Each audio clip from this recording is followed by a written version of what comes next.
오늘 본문부터 시작해서 17장 7절까지 이제 세 가지의 이야기가 연속으로 등장을 합니다.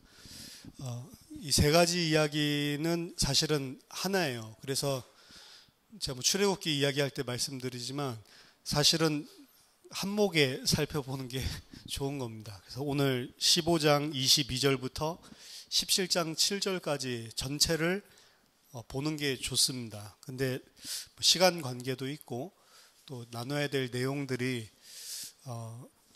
각각 다른 사건들을 통해서 하나님 우리에게 말씀을 주시니까 이제 편의상 나눠서 살펴보도록 하겠습니다.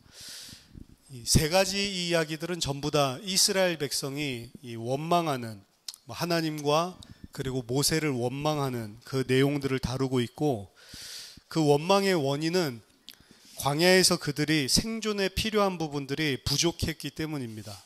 오늘 본문에서 첫 번째로 그 물이 없으니까 살 수가 없는 거죠. 첫 번째 이야기랑 세 번째 이야기랑 똑같아요. 물에 대한 공급이 없기 때문에 그 부분을 불평하는 것이고, 두 번째는 이제 음식이 떨어졌기 때문에 음식에 관해서 이제 불평하는 그런 부분입니다. 오늘 첫 번째 이야기는 이제 물에 대한 부분인데요. 이스라엘이 홍해를 건너고 나서 벌어지는 광야 내러티브가 시작이 되는데, 홍해 건너고 광야 내러티브의 가장 첫 번째 이야기가 오늘 본문입니다. 사실 이스라엘은 오늘 본문부터 시작해서 오경 끝날 때까지 광야에만 있어요. 오늘을 이제 본문을 기점으로 해서 이제 광야 생활이 시작되는 것이고, 그게 신명기 끝날 때까지 계속 광야에 머무르게 됩니다. 여호수아 3장이 돼서야 드디어 이제 요단강을 가르고 가나안으로 입성하게 되는 거죠. 굉장히 긴 부분을 사실은 성경에서 이 광야 생활을 메인 포인트로 어떻게 보면은 다루고 있습니다. 오경이 가장 중요한데 그 오경의 거의 대부분을 사실은 이스라엘 백성들은 광야에서 생활을 하게 되는 거거든요. 근데 그 광야에서 생활하게 되는 이야기들을 펼쳐나가는 가장 첫 이야기가 이 오늘 이야기인 거예요. 그러니까 사실은 굉장히 상징적이고 의미가 있는 이야기죠. 오늘 보면 22절에 보니까 모세가 홍해에서 이스라엘을 인도하며 그들이 나와서 수르 광야로 들어가서 거기서 사흘 길을 걸었으나 물을 얻지 못하고, 모세가 홍해에서 이스라엘을 인도하며 이 이야기는 이제 출애굽 이야기죠. 지난주까지 살펴봤었던 하나님께서 어린 양의 대속으로, 그리고 장자, 이 애굽의 장자들을 대속함으로 전부 다 예수 그리스도 안에서 구원하신 그 하나님의 구원을 예표적으로 그림자로 보여주고 있는 것인데, 그 구원을 하시고 하나님께서 그 백성을 이제 수르 광야로 인도하시는 부분을 이야기하고 있습니다. 홍해를 건너서 사흘 만에 그들이 발생한 이 사건이 오늘 본문인데, 사흘이라고 하는 것은 우리가 출애굽기에서 많이 들어왔던 그런 이야기죠. 3일, 사흘. 출애굽기 3장 18절부터 일관적으로 하나님은 바로에게 여호와 우리 하나님께서 우리가 제사를 드리려고 하는데 사흘길쯤 광야로 가서 여호와 앞에 우리가 제사를 드리려고 그런다. 근데 이 제사라고 하는 거 절기라고도 이야기를 하죠. 제사 절기는 사실은 우리 식으로 따진다면 여호와께 그냥 예배드리는 그런 날이기도 하지만 사실은 축제의 날입니다. 파티예요. 그래서 페스티벌이라고 이야기를 하죠. 우리나라도 마찬가지입니다. 옛날에 뭐 제사 지내고 이렇게 하잖아요. 근데 그 제사 지내는 게 조상한테 잘 먹으라고 하는 게 아니고 사실은 우리들끼리 모여서 파티하는 거예요. 근데 모여서 파티한다는 게 맨날 며느리한테 전 굽게 하고 여러 가지 음식 막 만들게 하고, 그것 때문에 서로 싸우고, 나는 와가지고 새벽부터 뼈가 빠지게 전보치고 막 일하고 있는데, 뭐 동서는 나중에 밥 처먹을 때 와가지고 먹고, 이것 때문에 싸우고, 그리고 모인 사람들이 또 자기네들 잘났다고 자랑하고, 사실은 그날 좀 잘 먹을 수 있는 날인데, 애들은 뭐 그런 거 모르니까 그날 되면 뭐 좀 얻어먹으려고 그런 생각들에 이 마음이 훈훈한지 몰라도 어른들은 막 싸우고 지지고 볶고, 결혼 못한 사람은 그거 갈 때마다 부담되고 뭐 이런 날이 돼버렸는데, 사실은 이제 그날이 어떻게 보면 잘 고기도 못 먹는 날인데 고기랑 잡채랑 뭐 이런 맛있는 것들 먹는 그런 날이죠. 그러니까 이제 기대하고 그런 날인데, 고대 근동지방에서 이제 자기들이 섬기는 꼭 여호와 하나님 아니더라도 각각 막 우상 이교도적인 이런 섬기는 그런 축제의 날이 사실은 절긴 날입니다. 그때 이제 한번 고기 먹어보는 거죠. 그때 이제 뭔가 자기네들끼리 자기 신들 앞에서 즐겁다라고 하는 게 먹고 마시고 뛰논다 막 이렇게 표현을 하죠. 그래서 어떻게 보면은 사흘길쯤 가서 여호와께 우리가 절기를 드리려고 한다라고 이야기를 하고 희생 제사를 드리려고 한다라고 하는데, 그게 이제 고대 근동적인 관점에서 본다면 사흘길쯤 가서 우리가 여호와 앞에서 이제 페스티벌하고 즐기는 그런 날인 거죠. 근데 오늘 본문 보니까 그 사흘이라는 단어가 등장을 하는 겁니다. 그럼 이스라엘이 이제 광야로 들어왔어요. 광야를 지나서 사흘길쯤 갑니다. 사흘길쯤 갈 동안 풍족하게 맛있는 걸 많이 먹고 누렸냐? 전혀 그렇지 않았겠죠. 그런데도 이 사람들 내심 모세가 일관적으로 애굽에 있을 때 사흘길쯤 가서 우리가 여호와께 페스티벌을 지내려고 한다라고 이야기한 거를 일관적으로 들어왔기 때문에 바로뿐만이 아니고 출애굽한 이스라엘 백성도 사흘길쯤 가서 이제 우리가 여호와 앞에서 절기를 드리겠다. 사실은 어떻게 보면 그전 이틀, 하루 이틀 사흘 그 길 가는 동안도 풍족하고 뭐 많은 것들을 막 누리는 그런 삶은 아니었겠지만, 이제 사흘 길쯤만 가면 뭔가 페스티벌이 있겠지 이런 기대를 사실은 하고 있었을 겁니다. 근데 사흘 왔는데도 불구하고 뭐 축제는 일어나지 않고, 축제 대신에 물은 떨어지고, 겨우겨우 사흘 동안 도착해서 얻을 물이 있는가 싶어서 마셔봤더니 그 물은 쓴물이라는 거죠. 그러니까 이스라엘 백성들이 사실은 불평이라 보기 이전에 낙담했을 겁니다. 아이들이 내일 소풍 간다고 해서 막 기대하고 있는데 갑자기 태풍 와서 못 가게 됐다. 그러면 열받는 거 이전에 먼저 낙담하게 되잖아요. 이스라엘 백성도 마찬가지죠. 이제 사흘길쯤 이렇게 광야길을 갔다가 걸어가서 이제 뭔가 좀 맛있는 것도 먹고 좀 이렇게 하나보다 싶은데 물은 떨어졌고, 기껏해야 나온 물은 쓴물이라서 마실 수 없는 물이고, 물은 다 떨어지고, 이런 상황들 왔을 때 낙담하고 그리고 화가 나게 되는 거죠. 그래서 그걸 갖다가 이제 불평으로 모세에게 쏟아놓는 그런 장면입니다. 이스라엘 백성들은 홍해를 나오게 되면서 과연 어떤 기대를 하고 무슨 생각을 하면서 나왔을까요? 홍해의 기적을 바라보면서 그들은 어떤 생각을 했겠습니까? 홍해에서 하나님께서 베푸시는 그 기적들을 쳐다보면서 그들은 소고치고 춤추면서 하나님을 찬양했는데, 그러면서 그들의 생각은 뭐였겠습니까? 그들은 아마도 이제는 그 지긋지긋하고 그 힘들고 그 괴로웠던 그 애굽에서의 그런 모든 고통은 이제 끝났고, 이제 이 하나님이 우리를 위하시고 이 하나님이 우리와 함께 하시기 때문에 그런 홍해의 기적을 일으키신 그 하나님이 우리와 함께하고 그분이 우리를 위하신다면 더 이상의 애굽에서 겪었었던 그런 고통과 어려움은 우리 삶에 없을 것이다. 빨래 끝, 고생 끝, 행복 시작. 이제 이게 그 사람들 마음속에 당연히 생기는 거죠. 왜? 여호와께서 우리와 함께 하시기 때문에, 그 여호와가 우리를 위하고 있기 때문에, 그분의 창조의 능력이 무엇인지를 똑똑히 홍해 앞에서 주지를 했기 때문에, 그분이 우리를 위하시고 우리 편이 맞다면 이제 더 이상은 두려워할 게 없다. 그렇게 생각을 했겠죠.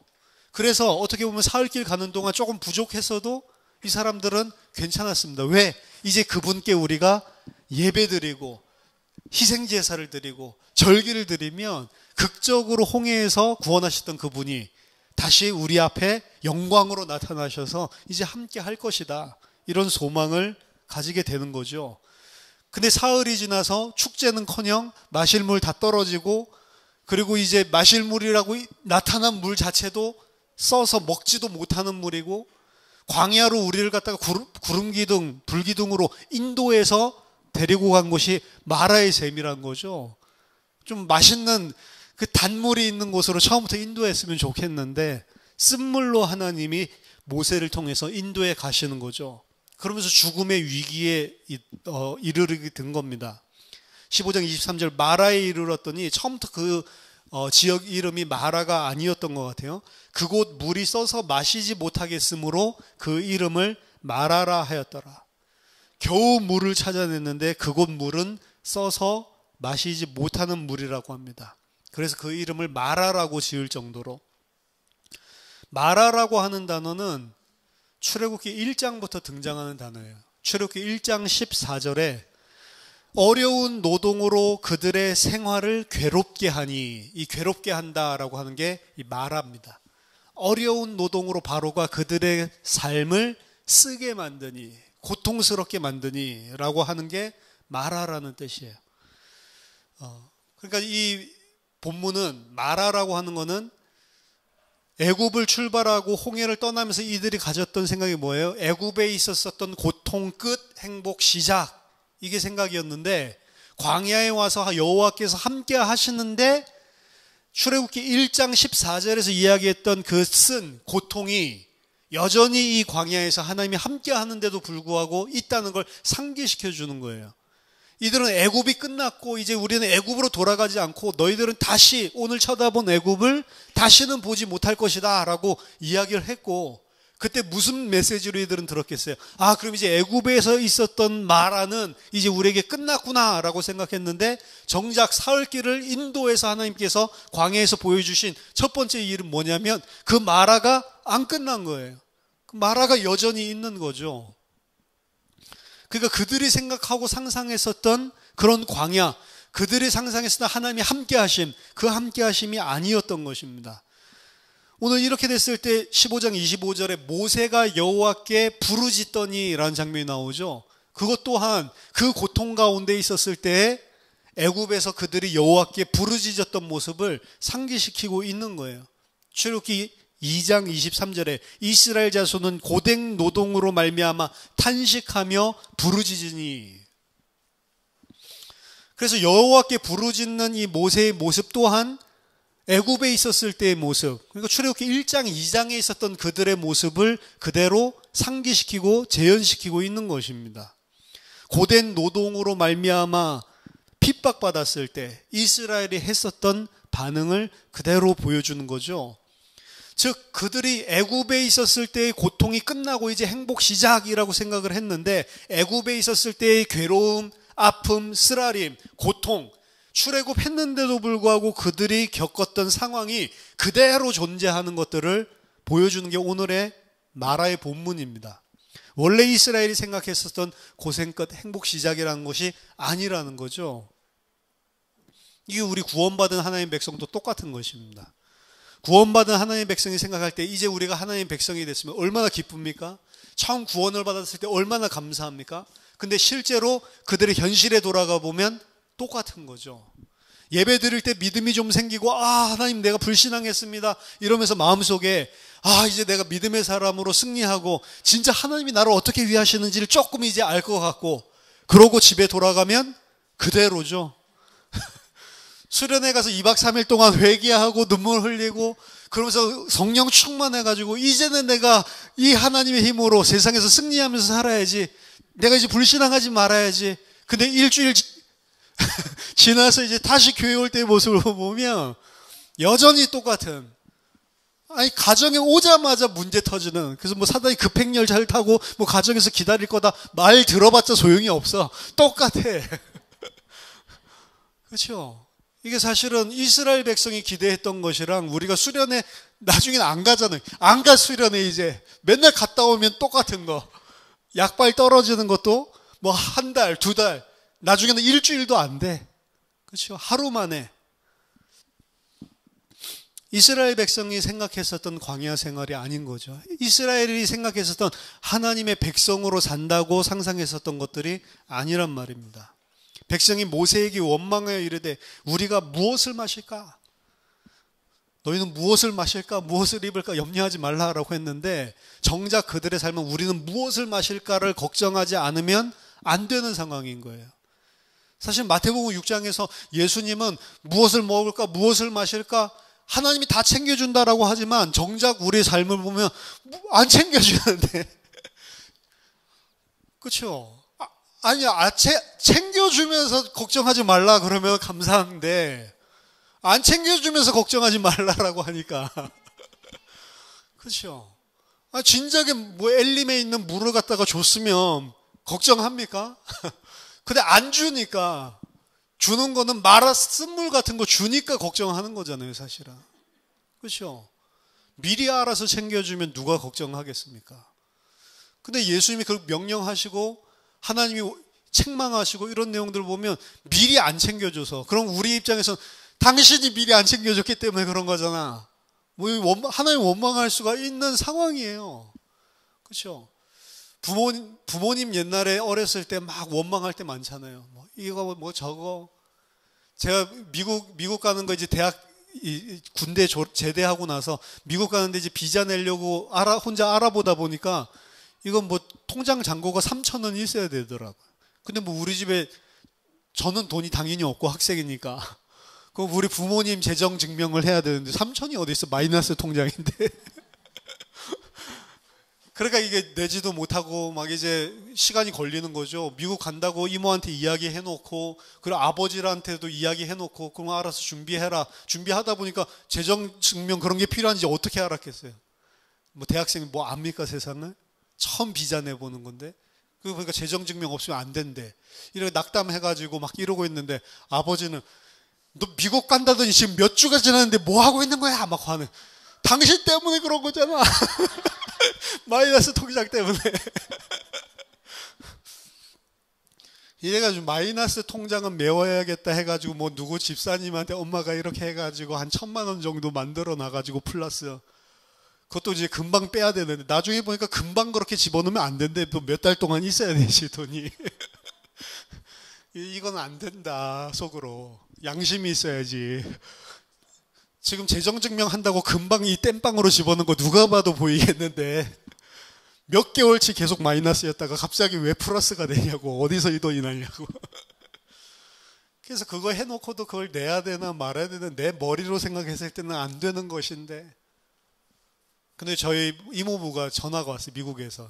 왜 그거 안 하냐고. 그래서 상황이 이래서 그랬더니 내가 기도 응답을 받았대요. 무조건 집어넣으래.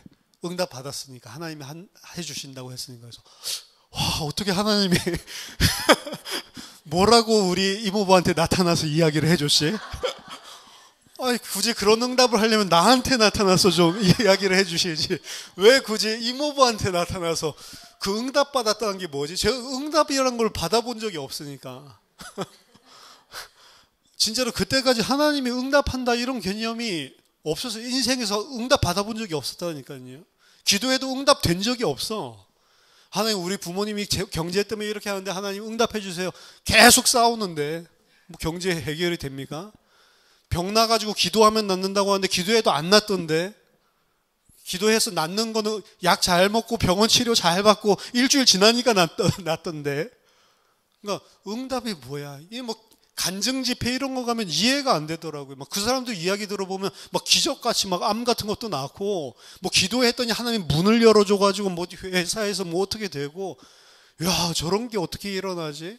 뭐 그래서 그 다음부터는 이제 문제 왔는데도 응답 하나님께서 나는 응답해 주니까 하나님께서 두려워하지 말라고 했으니까 이 사람들 막 이렇게 하는데 실제로 막 그대로 되고 야 좋겠다 저 사람들은. 막 그런 이야기 들으면 막 믿음 충만한데 실제 우리 삶에 와서 기도해보면 나한테는 그런 일 안 일어나고 에이 또 속았다. 그러니까 기도를 해라 마라가 아니고 안 할 수밖에 없다니까요. 뭐가 기도하면은 막 금방금방 응답이 오면 그럼 기도하죠. 작은 일이라도 세밀한 일이라도 주께 맡겨라. 그럼 진짜 주님이 응답한다. 근데 맡기는데 안 되던데. 야, 그 응답이라는 거 어떻게 받았을까? 근데 하나님이 응답했다는 거에 제 마음속에 하나님이 진짜 나를 아시나 보다. 전 그때 응답이 어떻게 하나님이 뭐 뭉게구름같이 폭 나타나가지고 하얀 옷을 입은 긴 수염을 가진 이 도사 같은 그분이 우리 이모부한테 야, 내가 승혜 비자 다 되게 해놨다. 걔 보고 지금 빨리 가서 그 비자 인터뷰 보라고 그래라. 그렇게 응답하는 줄 알았어요. 그래서 야, 이모부한테 응답해 주신 거는 하나님이 이 상계동 골짜기에 살고 있는 나를 아신다는 거네. 근데요, 그 참 믿음 수준인데 하나님이 나를 알고 있구나 진짜로 이 생각하니까 막 눈물이 나더라고. 그래서 곧바로 인터뷰 봤죠. 그 주간에. 그걸 바로 됐어요. 바로 됐는데 재정증명 이런 거 보지도 않더라고요. 그냥 서울대 휴학중 요것만 보고 그냥 바로 찍어주더라고요. 서울대생이니까 한국 안 돌아오겠어요? 거기 눌러 살겠어? 이렇게 생각하나 봐요. 그래서 야, 근데 저 서울대 재학증명서 그거 말고 야, 이거 하나님이 응답하셨구나. 진짜구나. 이렇게 해서 이제 미국 가게 됐는데 뭘 하다 이런 이야기까지 하는지 모르겠네. 하나님이 미리미리 챙겨주시고 미리미리 응답해 주시면 사실은 우리 걱정할 것들 다 하시잖아요. 너에게 필요한 게 무엇인지 머리카락까지도 다 세셨다면서요. 그럼 하나님이 미리미리 미연에 방지를 해주시면 우리도 좋고 하나님도 좋고 에브리바디 굿 진짜 좋을 것 같은데 안 해주시는 거죠. 더 중요한 거는 모세를 통하여 구름기둥 불기둥을 통하여 하나님의 백성 홍해를 건넜던 하나님의 백성이라는 거잖아요. 구원받은 하나님의 장자들을 일부러 인도하여 가서 마라에 이르게 하는 거죠. 그것도 딱 사흘째, 딱 페스티벌 꿈꾸고 있는 그날에 마라의 쓴물을 체험하게 해주시는 거예요. 우리의 예상과 정반대되는 일이 딱 일어나는 거죠.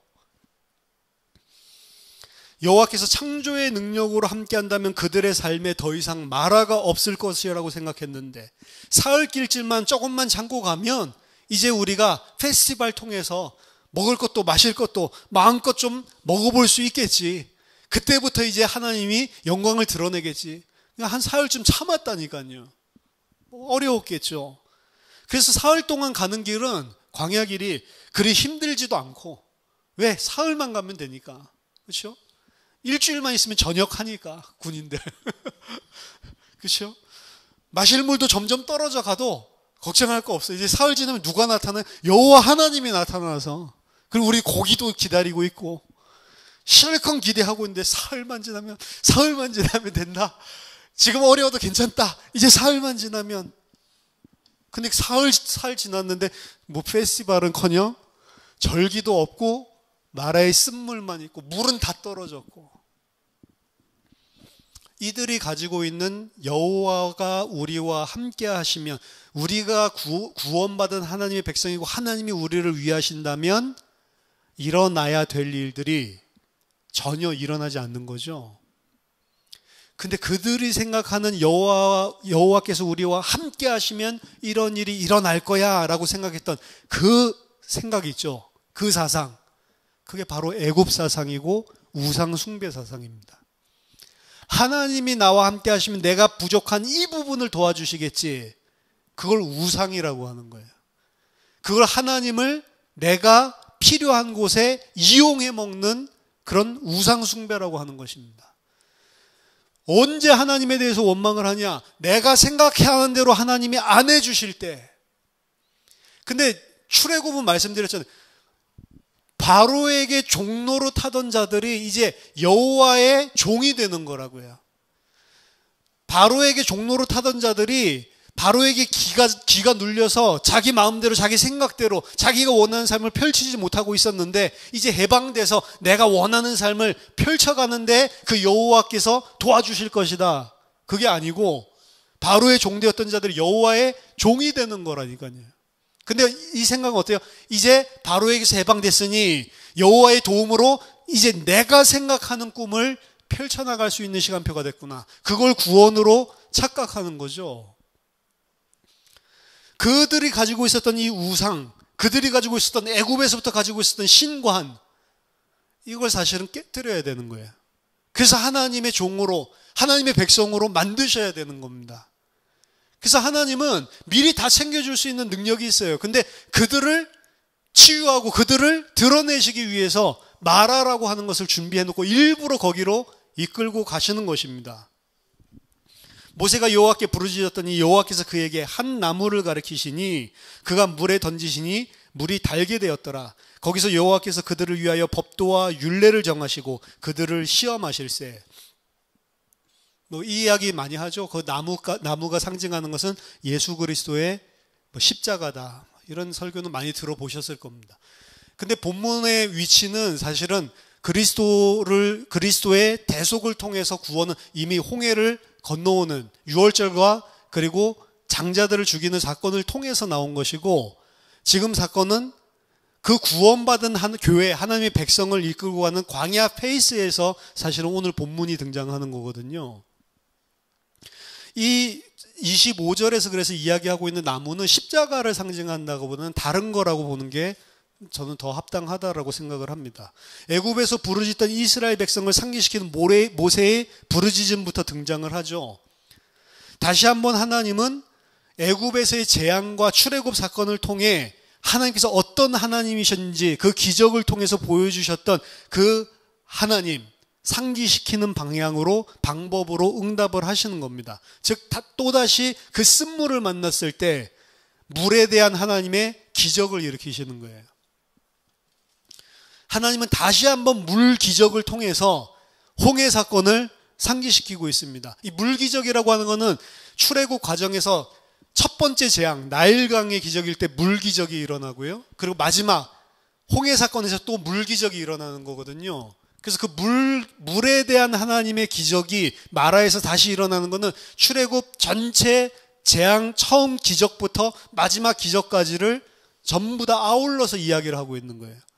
이 쓴물이 단물이 됐다. 그게 아니고 물의 기적을 행하시는 하나님을 보여주면서 내가 어떻게 너를 구원한 능력의 하나님인지를 잊었냐? 애굽에서 처음 나일강 기적부터 마지막 홍해 사건까지를 상기시켜주고 있는 것입니다. 자연주의적으로 하나님의 기적을 설명하는 사람은 이 본문에서도 그 나무에 어떤 화학적인 반응을 일으키는 물질이 있어서 그걸 집어넣었을 때 화학 연쇄 반응을 통해서 물이 달아졌을 것이다. 이런 식으로 설명하는데, 우리 10가지 재앙을 통해서도 이야기했지만 그런 자연주의적으로 설명하는 것 자체는 본문이 전하려고 하는 신학적 메시지랑 정반대되는 거라고요. 본문이 이야기하려고 하는 것은 창조주 하나님의 능력을 설명하고 그 창조주 하나님이 행하시는 일을 설명하려고 하는 건데, 그거를 자연주의적으로 설명하려고 하는 것 자체가 완전히 거꾸로잖아요. 여기도 마찬가지입니다. 나무에 무슨 성분이 있어서 그런 게 아니고 창조주 능력의 하나님, 내가 어떤 하나님인지 여호와가 누군지를 네가 보지 않았냐? 애굽에 있었을 때 출애굽한 그 사건들을 통해서 내가 너희들에게 지금 3일 지났는데 까먹었냐? 작심삼일이죠. 애굽에서 있었던 기적과의 관계를 분명히 염두에 두고 있다는 사실은 26절에서 직접적으로 드러납니다. 26절에 보면 후반에 내가 애굽 사람에게 내린 모든 질병 중 너희에게 하나도 내리지 않겠다라고 하나님이 말씀하시죠. 그래서 이 마라의 사건은 애굽에서 행하신 하나님을 다시 한번 상기시키는 그런 내용입니다. 하나님을 대적했던 애굽 사람들을 내렸던 그 재앙, 나일강을 단물을 마실 수 없는 핏물로 바꿔버렸던 그 사건. 반대로 이스라엘 위에서는 여기서는 쓴물을 단물로 바꿔주시죠. 전혀 하나님에 대해서 신실하지 않은 백성들과 그 백성들을 구원하시기 위해서 신실하게 출애굽 때 행하셨던 그 하나님을 대조적으로 보여주고 있는 거예요. 그 하나님은 지금도 그들의 백성과 함께 하셔서 그 똑같은 창조의 능력으로 쓴물을 단물로 바꿔주시는 그 하나님이시죠. 그러면서 여기서 여호와께서 치료하시는 하나님이다라고 하는 사실을 보여주고 있습니다. 26절, 나는 너희를 치료하는 여호와임이라.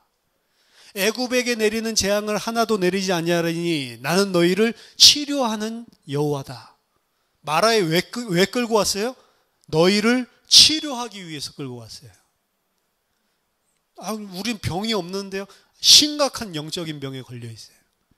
여호와 하나님마저도 우상 숭배의 우상으로 바꿔버리는, 내 욕심을 채워주는, 나를 도와주는 그런 도구로 하나님을 바꿔버리는, 교회에 와서도 하나님을 믿고 예수를 믿는데 그 예수를 이용하고 하나님을 이용해서 내가 필요한 것을 얻어내려고 하는 우상으로 바꿔버리는, 예수 믿는다고 예수 믿는 게 아니라니까요. 그 예수를 어떻게 믿고 있냐고요. 그 예수를 잘 믿으면 이렇게 됩니까? 이렇게 되기 위해서 예수 잘 믿는 거잖아요, 그거는. 그렇죠? 예수 잘 믿으면 천국 갑니까? 그 천국 뭔데요? 하나님의 통치는 전혀 없고 내가 생각하는 파라다이스, 그거 가려고 예수 잘 믿고 천국 가려고요? 그 예수 믿는 거 아니라니까요. 그렇죠? 예수 믿는 거는 하나님을 대적하여 내가 왕 되었고 내가 하나님 되었던 사람들이 하나님께 모든 것들을 다 내어놓고 나 하나님께서 주신 거에 감사하며 살겠다는 거예요. 내가 하나님 믿으니까 이렇게 해주세요. 그거는 예수 믿는 거 아니라니까요. 예수 믿으니까 나에게 이런 걸 해줘야 되지 않냐라고 생각하는 사람이 원망하고 폭발하는 거예요. 그렇죠? 오늘 왜 그렇게 화를 냅니까? 모세가 우리를 인도해냈으면 적어도 애굽에 살았을 때보다는 좀 잘 살게 해줘야 되는 거 아니에요? 근데 그 모세가 인도에서 간 곳이 쓴물, 마실 물도 없는 곳, 그러니까 폭발하는 거 아닙니까? 아예 기대를 안 했으면 불평도 안 해요. 그렇죠? 광야는 원래 어려운 곳이니까 물도 없을 수 있겠지. 모세가 무슨 힘이 있어? 이런 모세가 원망할 이유가 없다고. 근데 기껏해서 우리를 갖다가 끌고 내온 게 애굽에서 살았던 삶보다 더 못하게 하려는 거야? 그럼 뭘 기대하고 있었던 거예요? 애굽에 있었던 삶들보다는 좀 더 윤택하고 풍족한 삶을 살 것 같으니까 따라 나온 거 아니에요? 그거 채워주는 분이 여호와 하나님인 줄 생각하고 있는 거 아니에요? 그 생각을 뭐라고 한다고요? 환자라고 하는, 환자. 그러니까 하나님 뭐라고요? 이 환자들아, 내가 너희를 치료하는 하나님이다. 그래서 이 광야 시간이 환자인 하나님의 백성들을 치료하는 기간이에요. 치료하기 위해서 마라의 쓴물로 끌고 가신, 인도에 내서 가신 것입니다. 시험하기 위해서라고 하는데 그 시험이라고 하는 게 사실은 그들 안에 있는 모든 것들을 다 드러내서 치료하는 시험이에요. 시험에 가서 시험 잘 통과하면 용서해 줄게, 그게 아니고 하나님 이미 이들이 어떤 사람인지를 안다니까요. 그래서 이 세 가지 사건이 연이어 나오잖아요. 처음에 이야기했지만 이 마라의 쓴물 사건이랑 먹을 거 없다고 해서 만나 메추라기 사건이랑 그리고 또다시 물이 없다고 반석에서 물 나오는 이 세 가지 사건이 있는데, 이 세 가지 사건은 세 가지 이 이벤트들이 일어나는 가운데 하나님이 이스라엘 백성에게 하나도 화를 내지 않습니다. 그럼 뭘 이야기를 해요? 나 같으면 이것들이 지금 내가 능력으로 어떻게 구원했는지 몰라? 근데 하나님은 그렇게 하지 않으세요. 그냥 그들이 필요한 것들을 그들이 궁핍에 몰리게 해놓고, 그리고 그들이 막 괴로워할 때 그들이 필요한 것들을 줘요, 그냥. 그러면서 뭘 보여주시냐면, 이런 상황이 와도 괜찮아. 내가 너희의 하나님이고 난 너희랑 함께하고 있어. 사실은 어떻게 보면은 다 알고 있는 부모가 그 아이들을 다루면서 키워주는 것처럼 하나님 전혀 화를 내지 않습니다. 아시고 계세요. 이들은 구원받았고 내 아들로 태어났지만 이들은 여전히 유아기, 아직 유아기에 지나지 않는다. 이들이 장성하고 이들이 성장해야 될 영역이 많이 남아있고, 이 부분을 내가 하나하나 교육시키고 가르치면서 이들을 양육하는 그 과정으로 이미 삼고 그렇게 하시길 작정하시고 한 걸 한 걸 인도하시기 때문에 이들이 막 투정 부려도 불평하고 막 원망하고 어떻게 보면 신성모독하는 그런 짓을 해도 다 받아주십니다. 화를 안 내요. 그래서 이들을 하나하나 인도해서 하나님께서 치료해 나가고 있는 과정이 사실은 오늘 마라에서부터 시작되는 거죠. 그래서 예수 믿으면 이 땅에서 막 응답 잘 주고 우리를 이 땅에서 다른 사람이 볼 때 부러워할 만큼 그래야 우리의 증인 된다고 하잖아요. 예수 믿었는데 하나님이 이렇게 내가 쫄딱 망하면 어떻게 됩니까? 하나님의 영광 가립니다. 나를 쳐다보고 있는 저 불신자들이 내가 잘 돼야 하나님 예수 믿지 않겠습니까? 아니요. 내가 잘 되는 거 보고 예수 믿으면 그 예수 믿는 거 아니라니까요. 처음 이야기했잖아요, 계속. 그건 우상 숭배하는 거라니까요. 그 예수 믿는 동기와 목적이 뭐예요? 나도 예수 믿으면 저 사람처럼 잘 되겠지? 그게 증인되는 거라고요? 뭐의 증인이에요? 우상의 증인이라고, 우상의 증인. 그렇죠? 그들에게 전파하는 예수는 뭐예요? 애굽에서 가지고 있었던 그런 신관, 그런 신의 예수를 이야기하는 거라고요. 그게 무슨 증인이에요? 진짜 나를 쳐다보고도 예수께로 올 사람은 예수 믿고 저 사람이 쫄딱 망했는데도 야, 저 사람 믿는 그 예수가 맞다. 이렇게 오는 사람이 진짜지. 그렇죠? 그러니까 진짜를 만들어내기 위해서 하나님의 백성들을 더 망하게 만들 수도 있는 거예요. 왜? 애굽 신간 가진 사람들 정남이가 떨어지게. 저런 예수라면 안 믿겠다. 무슨, 그쵸?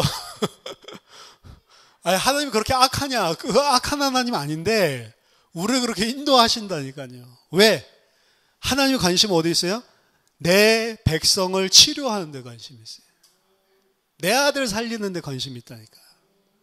그거 쳐다보고 뭐 불신자 이렇게 생각한다 저렇게 생각한다. 그들 가운데 하나님의 백성이 있으면 그 사람 하나님이 알아서 하실 거고, 진정한 하나님의 관심은 하나님의 백성이 구원받아 놓고도 하나님의 백성이 하나님이 누군지를 몰라. 그렇죠? 인도에 가시는 겁니다. 거기서 여호와께서 그들을 위하여 법도와 율례를 정하시고 그들을 시험하실세. 이르시되 너희가 너희 하나님 나 여호와의 말을 들어 순종하고 내가 보기에 의를 행하며 내 계명에 귀를 기울이며 내 모든 규례를 지키면 내가 애굽 사람에게 내린 모든 질병 중 하나도 너희에게 내리지 아니하리니 나는 너희를 치료하는 여호와임이라. 자, 여기 보면 이 마라의 샘물에서 그들을 위해서 법도와 율례를 정하시고 그들을 시험하셨다라고 이야기를 합니다. 그럼 여기서 세우신 법도와 율례는 무엇을 가리키는 겁니까? 사실 율례와 법도는 어디에서 줘요? 시내산에서 주죠. 근데 오늘 본문에서는 마라에서도 율례와 법도를 주셨다라고 이야기를 합니다. 그리고 이 율례와 법도를 지키면 애굽 사람에게 내린 질병을 하나도 내리지 않는다라고 이야기를 하고 있습니다. 그 율례와 법도의 내용이 뭐예요? 유대인 그 주의 성경주의자고 신학자인데 사르나라고 하는 사람이, 이 사람이 쓴 창세기 뭐 이런 그 주석도 굉장히 유명한 것인데, 하나님이 그들에게 율법을 여기서 주셨다라고 이 사람은 이제 이야기를 합니다. 하나님이 율법을 이스라엘 백성에게 나라에서 주셨다. 하지만 그것은 기록되어지지는 않았다. 그렇기 때문에 오늘날까지 우리에게는 주어지지 않고 유실이 되었다라고 이야기를 합니다. 그럼 뭔지 정확하게 여기 내용이 안 나와 있으니까 어떤 율례와 법도를 줬는지 뭐 십계명처럼 뭐 정확하게 안 나와 있으니까 뭔지 잘 모르겠어요. 그런데 그러면 여기에서 하나님께서 이스라엘 백성에게 준 율법은 이스라엘에게 나중에 시내산에서 최종적으로 주신 그 율법과 다른 것입니까? 뭔가 새로운 것입니까? 자, 우리는 시내산에 갔을 때 시내산에 이르기 전까지 이스라엘은 아무런 율법을 받지 않았다라고 보통 생각을 하는데 사실은 그렇지가 않습니다. 이 율법 주어지는 이런 부분들도 여러분의 구약개론을 한번 들으시면서 좀 생각을 좀 해보세요. 왜냐하면 16장 바로 다음 나가도 16장 23절에 이미 안식일에 대해서 언급을 하세요. 안식일 일하지 말라고. 근데 안식일에 대한 분명한 법은 출애굽기 20장에 가서야 주거든요. 그렇죠? 근데 이미 16장에서 안식일에 대한 이야기를 4계명 뭐 안식일 거기에 대해서 명백하게 주지는 않았지만 이미 안식일을 상정을 하고 하나님께서 명령을 하고 가르쳐 주신다고요.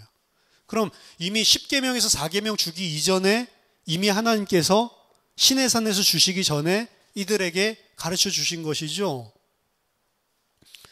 그래서 안식일을 지키라는 하나님의 뜻을 시내산에 가서 새롭게 계시한 것이 아니고 이들에게는 이미 시내산에 이르기 전에 이미 거기에 대해서 알려주신 거죠. 그럼 십계명을 선포하는 것은 사실은 이미 알고 있는 그 법을 어떻게 보면 리터레이션, 뭐라고 해야지 한국말로?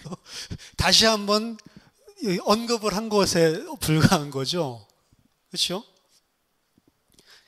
그래서 가장 타당하게 보이는 것은 시내산에서 십계명이 주어진 것은 이전에 전혀 몰랐던 새로운 계명을 준 것이 아니라 이미 이스라엘 백성들이 알고 있었던 것을 반복해서 준 것에 지나지 않다는 겁니다. 왜냐하면 그 이전까지 살인하지 말라, 부모를 공경하라, 거짓 증언하지 말라 이런 것들을 몰랐을 리가 없다는 거죠. 그리고 그거는 보편적인 거예요, 사실은. 어떤 막 새로운 율법이 아니고 그 율법의 내용은 심지어 불신자들, 그때 당시에서도 고대 근동지방 사람들도 알고 있고 지켜야 되는 규례를 알고 있는 사실은 당연한 사회적인 내용들입니다. 그래서 시내산에서 주는 십계명을 포함해서 그 이후에 주어지는 세부 법들 있죠. 그런 법들 안에 고대 근동지방에 있었던 사람들이 동일하게 섬기는 법들이 많이 존재를 하는 거예요. 일반적으로 그때 사회 사람들이라면 타당하게 생각하는 시민과 국가를 유지하기 위해서 필요한 법들이 그대로 있는 거죠. 그래서 나중에 보면 함무라비 법전에 있는 내용이랑도 상당히 비슷하고 이렇다고요. 그러니까 그걸 가지고 이거는 바벨론의 법에 영향을 받아서 뭐 이스라엘이 적은 거다 막 학자들, 자유주의 학자들 이렇게 이야기를 한다고. 근데 하나님이 계시하시는 방법이 그들이 생각하는 수준과 그들의 사회 문화적인 것들이랑 전혀 동떨어져 있지 않다니까요. 그리스도를 계시하실 때 그들이 알고 있었던 선지자, 제사장, 왕의 개념을 통해서 그리스도를 설명하시는 것처럼 그리스도를, 메시아를 이야기하면서 새롭게 이스라엘에게 그 전엔 전혀 없었던 선지자, 제사장, 왕 이야기를 하는 게 아니고 원래 고대 근동에 있었던 거라니까요. 먼저 이방인이 먼저 왕도 가지고 있었고 먼저 수천 년, BC 3000년 그때부터 제사장이 있어 왔고 원래 있었던 선지자, 그 이들이 늘 알고 있었던 개념을 통해서 사실은 설명해 준 것에 지나지 않다고요. 야, 이방인 것을 따라서? 아니요. 이방인 것을 따라서가 아니고 이들 수준으로. 그리고 이방인 것을 따라서 그렇게 이야기하는데 이방인 것을 따라서가 아니고 그럼 선지자, 제사장, 왕을 이방 사회에, 보편적인 일반적인 사회에, 국가에, 고대 근동지방에 그런 문화를 형성하도록 하신 분이 누굽니까? 하나님이죠. 왜? 그들로 하여금, 하나님 백성들로 하여금 그리스도를 이해시키기 위해서. 그러니까 결국에는 문화라고 하는 것도 이거는 이방 문화에 영향을 받아서 그럼 했다는 거냐 그 말이 아니고 그 문화도 하나님이 다 하신 거라니까요. 결국에 하나님은 하나님의 백성을 구원하시고 하나님의 백성에게 하나님의 베푸실 구원이 무엇이고 그리스도가 무엇인지를 설명하기 위해서 이미 이방의 문화와 사회와 종교까지도 이미 하나님이 다 조성해 오신 거예요. 그 이스라엘이 탄생하기 수천 년 전부터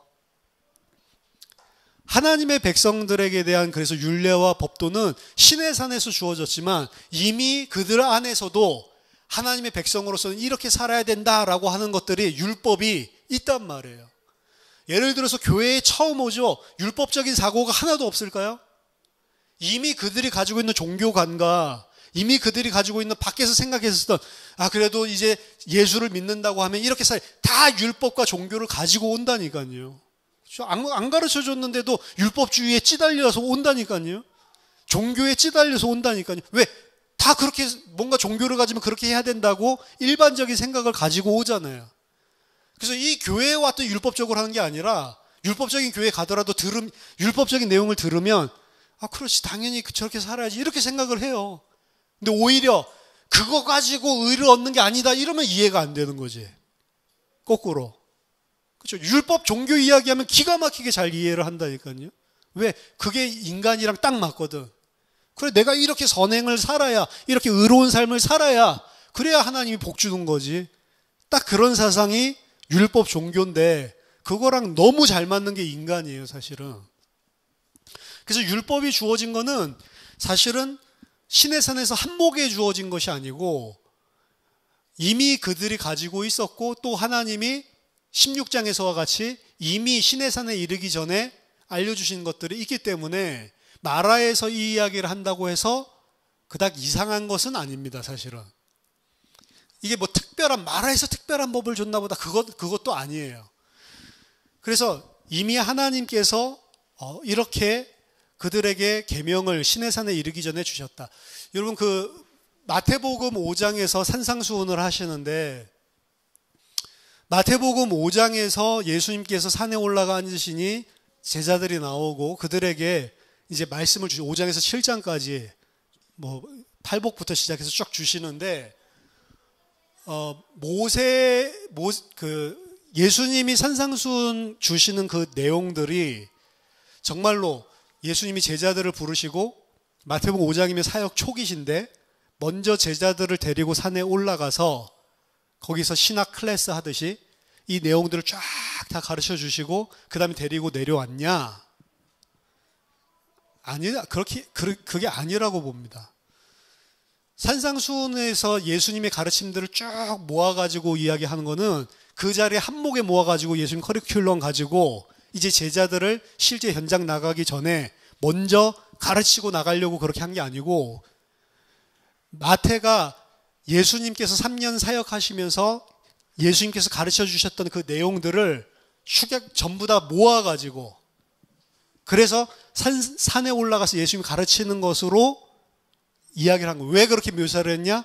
예수님이 세컨 모세, 예수님이 더 나은 모세로 오셨다라고 하는 것을 보여주기 위해서 예수님께서 모세가 시내산에 올라가서 하나님의 율법을 받아서 하나님의 백성에게 주는 것처럼 예수님께서 하나님의 진정한 율법의 의미가 무엇인지를 그들의 제자에게 받아서 산에 올라가서 하나님께 받아서 주는 것, 모세로 설명을 하고 있는 거예요. 그 부분에서는. 그래서 마태의 신학적인 의도가 있는 것입니다. 예수님이 모세가 이야기했었던 그 희미한 율법이 진짜 무엇인지를 밝히 설명해 줘. 더 나은 모세로. 그래서 하나님의 말씀을 전하는 모세가 이야기했던 나 뒤에 일어날 그 선지자로 설명하는 걸로 산상수훈을 일부러 그렇게 구성을 해놓고 있는 거예요. 그럼 역사 아니냐? 역사 맞다니까요. 근데 신학적인 역사예요. 신학적인 메시지를 전달하기 위해서 재구성한 모든 걸 다 연대기적으로 따라서 한 게 아니고 재구성한 그런 게 사실은 그 마태복음에서 이야기하는 산상수훈이거든요. 그러니까 이 부분도 사실은 갑자기 마라에서 율법과 법도를 줬다. 시내산에서 줬는데 이 법도는 뭐지? 그렇게 생각할 필요는 없는 것이라고요. 이게 이제 첫 번째 이 본문에 대한 우리가 가질 수 있는 관점이고 두 번째 관점이 더 중요해요. 두 번째 접근은 하나님께서 이 마라 사건을 통해서 계속 상기시키고 있는 것은 애굽에서부터 하나님께서 행하셨던 구원을 계속 상기시켜 준다라고 이야기했죠. 이미 물 기적과 그리고 하나님께서 쓴 물을 단물로 바꾸는 것 자체도 모두 다 이 과거에 있었던 하나님께서 했었던 구원이 무엇인지를 상기시키는 방향에서 이야기한다. 요거를 말씀드렸는데 물의 기적이 과거에 대한 이미지를 연상시키고 상기시키는 거라면 여기서 율례와 법도 율법에 대한 언급은 미래에 대해서 잠깐 엿볼 수 있도록 제시해 주는 그런 내용이라고 볼 수 있습니다. 즉 시내산 사건, 앞으로 일어날 하나님께서 그의 백성들에게 유아기 시점인 그 하나님의 백성들이 처음으로 맞이하는 이 마라 사건들을 통해서 그들에게 주는 가장 중요한 메시지는 사실은 너희들은 나한테 꽉 붙어 있어라. 그러면 너희는 다시는 애굽에서 겪었던 공포를 체험하지 않을 거다. 하지만 만약 애굽으로 돌아가서 애굽의 사람처럼 육신적으로 돌아가지 않는다고 하더라도 너희들의 삶이나 사상이나 생각 자체가 애굽 사람처럼 만약 내 율법을 무시하고 너희들이 애굽 사람들과 똑같이 살아간다면 나는 너희들에게 애굽 사람과 똑같은 대우를 할 것이다. 그 기준을 뭘로 주냐면 시내산에서 장차 율법으로 주실 거거든요. 그래서 율법을 하나님께서 그들에게 여기서 허락해 주시는 것은 앞으로 하나님께서 주실 율법을 상기시켜 주는 것 동시에 이스라엘 백성에게 광야 전체 기간이 율법을 통한 시험 기간이다라고 하는 사실들을 전조적인 그 말씀을 통해서 사실은 보여주고 있는 거예요. 율례와 법도를 전조적으로 줬다라고 하고 그것이 시험이 목적이다라고 하는 것을 오늘 본문이 이야기를 하고 있는데, 그 시험의 내용은 뭐냐면, 만약 그거를 제대로 지키면 내가 너희를 치료하고, 너희들이 제대로 지키지 않으면 애굽의 사람들에게 했던 것처럼 내가 너희를 칠 것이다. 사실은 그 내용이 아니에요. 하나님 뭘 안다고? 이들은 율법을 못 지키는 자들이에요. 그거 아신다고요. 못 지킨 자들인지 아시는데 그 율법 주면서 너희들 안 지키면 내가 애굽 사람처럼 칠 거다? 이스라엘 백성이 율법을 안 지키는데 오늘 마라 본문에서 치셨어요? 안 치셨어요? 안 치시죠. 안 친다고요. 하나님은. 하나님의 백성을 애굽 사람처럼 절대로 하나님 취급 안 하세요. 애굽 사람들은 하나님 대적하면 하나님께서 치시고 죽이시고 심판하시지만, 하나님의 백성은 치신다고 분명히 율법에서는 이야기하는데 안 치신다고요. 그게 사실은 전조적으로 보여주는 사건입니다. 그래서 율법을 주는데 율법을 안 지켜요. 안 지키면 분명히 치시고 심판 애굽 사람이랑 똑같이 하시고, 만약에 너희들이 지키면 내가 너를 치유하겠다 이렇게 이야기를 하죠. 근데 진짜 이스라엘을 통해서 마라 샘물 사건에서 보여주는 거는 그 하나님의 율법을 안 지켰는데도 치료하시죠. 그럼 이걸 다시 해석을 해야 되는 거예요. 그냥 문자적으로 율법 잘 지키면 내가 너희를 치료해주고 율법 안 지키면 너희들은 내 심판 받을 거야, 이렇게 이해를 하면 안 된다고요. 율법을 주시는 이유는 뭐냐면 안 지키면 애굽 사람처럼 치기 위해서 주시는 게 아니에요. 율법을 주시는 이유는 이 율법을 안 지키면 애굽 사람처럼 너희들을 분명히 심판해야 되는데도 불구하고 나는 이걸 통해 너희를 심판하지 않고 너희를 어떻게 할 거야? 치료할 거야. 아시겠어요? 시내산 사건을 전조적으로 보여주는데 그 시내산 율법도 이 시각에서, 마라에서 오늘 준 이 시각으로 봐야 된다고요. 왜냐, 이게 전조적으로 시내산 율법을 보여주는 거니까. 그 율법 잘 치면 행복하게 해줄게. 근데 못 지킨다니까요. 아신다니까요. 근데 왜 주시냐? 그것을 통해서 너희를 치료하려고. 그럼 그것을 통해서가 뭐예요? 잘 지키면 축복해주고 못 지키면 저주한다고 했는데, 우리는 못 지킬 수밖에 없는 자들인데 심판 안 하시고 치료를 해주시네. 그게 율법이라니까요. 율법의 제기능, 본기능. 율법은 우리를 드러내게 합니다. 뭘 드러내게 하죠? 너희는 애굽 사람이랑 똑같은 놈들이야. 그래서 너희는 마땅히 애굽 사람처럼 심판받아야 돼. 그걸 드러내주는 게 율법이라고요. 근데 하나님은 하나님의 백성을 심판해요, 안 해요? 안 하신다니까. 안 하시고 오히려 그들을 폭로하고 그들이 죄인인 걸 드러내게 하시고 그들을 치료하신다고. 그럼 치료의 내용은 뭐죠? 아, 하나님이 이런 분이시구나를 깨닫게 해주신 게 치료의 내용입니다. 은혜와 사랑이구나. 하나님이 우리를 치료한다고 하는데, 치료하면 이제 하나님의 율법을 잘 지키는 사람이 되겠지. 그게 치료의 내용이 아니고, 마라의 샘물에서 보여주는 치료는 하나님이 누구신지를 제대로 아는 거예요. 이들은 하나님을 이용해 먹으려고 하는데 하나님 율법을 통해서 그게 죄라는 사실을 드러내시고 그들을 치료하시는데, 그 치료는 뭐냐? 아, 우린 심판받을 수밖에 없는 자인데 하나님이 우리를 은혜와 사랑으로 우리를 보호해 주시는구나. 그거 깨닫는 게 치료라고 하는 겁니다. 그럼 율법을 주시는 목적은 뭐예요? 우리를 치료하시기 위함입니다. 우리를 치료하시는데 그 치료의 내용은 뭐냐? 하나님의 은혜와 사랑을 아는 자로 만들어가는 거예요. 그걸 모르는 자가 아담이었고, 선악과의 명령은 율법이잖아요. 율법을 통해서 어떻게 생각해서 이거 하나님 하라 하지 말라 이렇게 이해했죠. 율법을 통해서 하나님을 이해해야 되는 거예요. 율법을 통해서 하나님을 이해한다고 하나님은 창조주고 나는 피조물이고, 근데 하나님이 나에게 모든 것을 다 다스릴 수 있는 왕, 하나님과 같은, 하나님과 방불한 그 자리에 앉히셨구나. 근데 선악과를 보면서 뭘 알아야 돼요? 나는 하나님의 명령을 들어야 되는 종에 불과한데 하나님은 나를 왕으로 하나님의 아들로 대우해 주신 거구나. 그 율법 속에서 하나님이 나에게 은혜로 이 자리에 앉게 해주셨구나. 그걸 깨달아야 되는 거잖아요. 근데 어떻게 생각했어요? 저거 지키면 복 받고 저거 안 지키면 저주 받고, 그걸 더 넘어서서 저거 왜 못 지키는데 내가 하나님과 같은 존재인데 이걸 죄라고 한다고요. 그러니까 애굽이 섬기고 있었던 사상, 애굽이 가지고 있는 신지식이 이런 신지식이라고. 사실은 모든 종교, 무늬만 기독교 예수 믿는다고 해도 다 애굽 사람처럼 하나님을 섬기고 있다고 지금. 근데 그걸 갖다가 치료하는 게 하나님의 백성이라면 그걸 치료해야 돼요.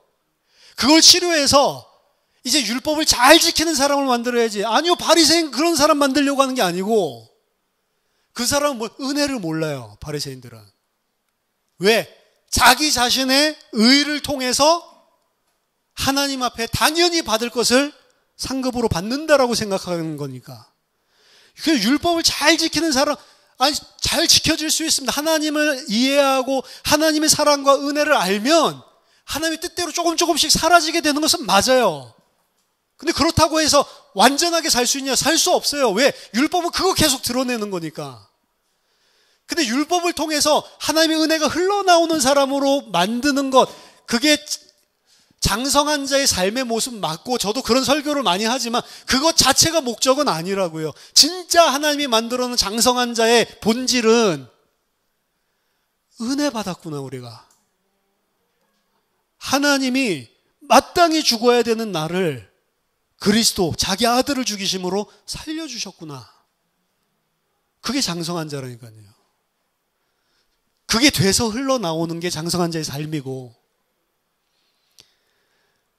장성한 자는 이거기 때문에 흘러나온 삶은 상관없다, 그런 말을 하는 것 자체가 이상한 놈이야. 그런 거는 말할 필요도 없는 거고. 근데 왜 그 이야기를 하게 되냐? 그렇게 생각하는 놈이 있어. 그러니까 말하는 건데 말할 필요가 없는 거 아니에요, 사실은. 은혜와 사랑 받았는데 왜 그게 안 흘러나오겠어요? 그래서 칼빈은 본절에 대해서 이스라엘의 죄성에 양보해서 하나님께서 그 다음에 나오는 엘림에 대해서, 엘림에 가니까 이제 12샘이랑 그리고 70그루의 종려나무가 있잖아요. 그러니까 그걸 이스라엘이 너무 죄성, 이것에 하나님께서 양보해서 그들에게 그래 좀 마셔라 이러면서 쉴 곳을 줬다라고 칼빈은 그렇게 주석했습니다. 근데 저는 그런 것 같지 않아요. 요 엘림의 마라 사건이 끝나고서 엘림을 보여주죠. 그 엘림은 너무 파라다이스 같은 곳입니다. 그 광야 한가운데 12샘이 있고, 12샘이 있다는 건 이스라엘 12지파잖아요. 각 지파당 하나씩 풍족한 샘물이 있다는 걸 이야기를 하고, 12, 70 이거 전부 다 완전한 숫자들을 상징하는 것입니다. 그러니까 그늘을 지우고 그들이 편히 쉴 수 있는 종려나무도 70그루가 있다는 것은 딱 70그루가 있다는 게 아니고 상징적인 숫자로 표현을 한 거라고요. 하나님의 백성, 하나님의 자녀들 위한 엘림이 준비되어 있더라 이 말이죠. 근데 이 엘림은 어떤 한 사건이 아니고, 지금 오늘 이 마라의 사건에서 보여주고 있는 게, 그래서 과거 출애굽 사건, 그리고 현재 광야에서의 사건, 삶, 그걸 뭐로 보여주냐? 마라의 샘물 사건으로 보여주는 거예요. 그게 광야 전체 삶을 이야기하는 겁니다. 그리고 궁극적으로 어디로 가요? 엘림으로 가고. 이 엘림은 또 전조적으로 미래를 보여주고 있는 거예요. 이스라엘 백성으로 친다면 가나안을 이야기하는 거고, 우리로 친다면 본향 새하늘과 새 땅을 이야기하는 거겠죠.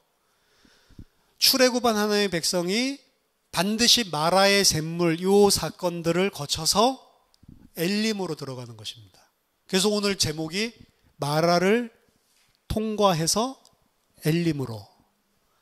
하나님의 백성, 우리가 구원받은 사람이 맞다면 광야 교회를 통과해서 새하늘과 새 땅으로 들어가는 거예요.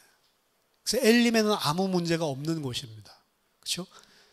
그곳에 정말로 하나님의 은혜로 다다르게 분명히 되어 있다는 사실을 보여주고 있는 거예요. 그래서 홍해에서 나오자마자 광야에서 첫 번째 사건을 보여주는 것 같지만 이 마라의 사건 첫 번째 사건이 아니에요. 하나님께서 너희들을 구원하신 일과 그 구원하신 하나님이 광야에서 행하고 하려고 하시는 일과 그 광야를 통과한 자들에게 무엇이 준비되어 있는지를 구원 전체의 여정을 보여주고 있는 게 이 마라의 사건입니다. 그래서 처음부터 보여주고 있는 거예요. 이 사건을. 첫 사건이 아니고 전체 하나님의 계획을 다 계시해 주신 것입니다. 이 안에서. 그럼 이 사실을 안 사람은 진짜로 이 마라에서 응답을 받은 사람은 16장, 17장의 그런 일을 바라보는 시각 자체가 달라지게 돼 있어요. 어떻게 바라보게 되냐면, 그건 16장, 17장 설명하면서 하면 되는데, 어쨌든 달라지게 돼 있습니다. 달라질 거 아니에요. 이미 알았는데, 하나님이 뭘 하시는지를 알았는데, 그렇죠? 연약해서 쓰러져도 괜찮아요, 이 사람들은. 내가 드러나도 괜찮습니다. 내가 드러나는 속에서 뭘 발견하면 돼요? 나를 발견하면 돼요. 하나님의 은혜와 사랑을 알면 돼요. 그렇죠? 그거 가지고 뻔뻔해지는 사람들은 그게 아닙니다. 이거 가지고 또 뻔뻔해지는 사람이 있더라고요. 난 이럴 수밖에 없는 사람이다. 그래, 나 죄인이다. 어쩔래? 배팅기라고 그런 게 아니에요. 그거 가지고. 그거는 구원 못 받은 사람이 하는 생각이에요. 그래, 나 이런 인간인 거 몰랐나? 나를 통해서 너에게 일하겠지. 그게 불신자라니까. 그럼 나는 애굽 사람 계속 할게. 이 소리예요. 너는 애굽 사람 통해서 고통을, 마라를 체험해. 그 이야기하고 있는 걸. 그게 하나님 입에서 나오는 말이 아니라니까요. 어떻게 하나님의 백성이면 지가 잘못한 거 가지고 그걸 통해서 너를 하나님을 깨닫게 하는 거니까 성경에서 그렇게 이야기하던데 그 말을 못한다. 그 말 하는 인간은 지가 하나님 백성 아니고 지는 애굽 백성이라는 소리잖아요. 무슨 밀양 같은 소리 하고 있어요. 밀양 안 보시면 밀양 보세요. 말이 됩니까? 자기 애를 갖다가 유괴하고 강간하고 죽이고 살인하고 그 고통 다 줘놓고 그 고통 통해서 그 죄를 통해서 내가 누군지를 알고 나는 용서 다 받았다. 자매님도 그 고통 통해서 예수 좀 믿으세요. 평안하게. 아무 미안한 감정 없이. 말이 돼요? 그게 하나님의 은혜와 사랑을 알고 내가 죄인이라는 거를 아는 사람이에요? 아니잖아요. 그렇죠? 그래서 하나님이 나를 통해 당신을 예수 믿게 지금 만드는 거야. 그렇게 말을 할 수가 있어요. 진짜 예수 믿는 사람이면.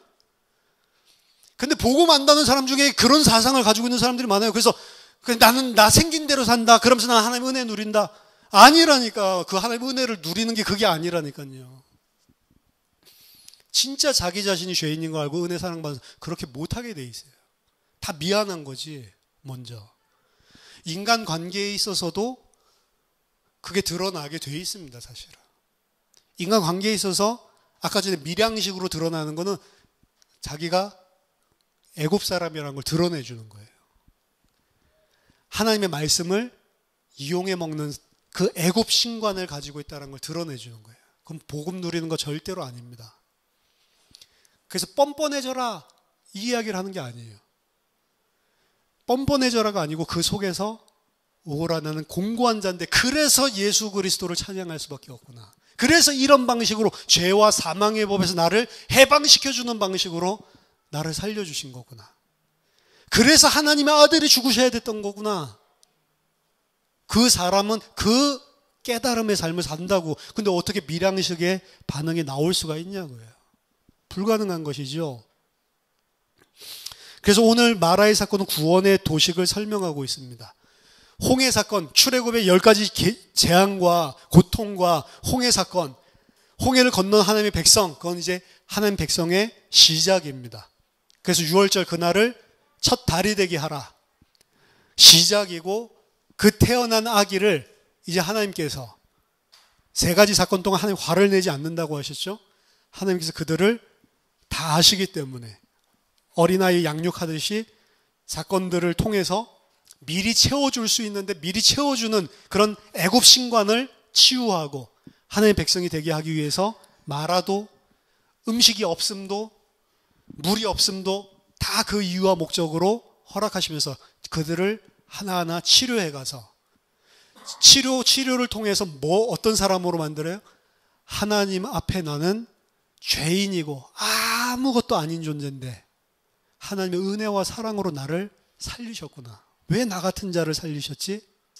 면목 없지만 너무 감사한 그 하나님을 영원히 찬양할 수밖에 없는 자로 만드셔서 엘림으로 데려가시는 거예요. 그렇죠? 구원의 전체 여정을 처음부터 설명을 하시는 겁니다. 우리를 하나님의 은혜와 사랑을 아는 자로 치료해 가는 겁니다. 아담에게 모든 축복과 권세를 줬더니 자기가 하나님인 줄 알았어요. 하나님 은혜와 사랑으로 자기가 아담의 자리에 선 줄을 몰랐습니다. 우리를 다시 그 아담의 자리로 끌고 가시는데 은혜와 사랑을 아는 자로 만들어서 끌고 가시는 거예요. 왜? 영원히 이 사실을 누리게 하기 위해서.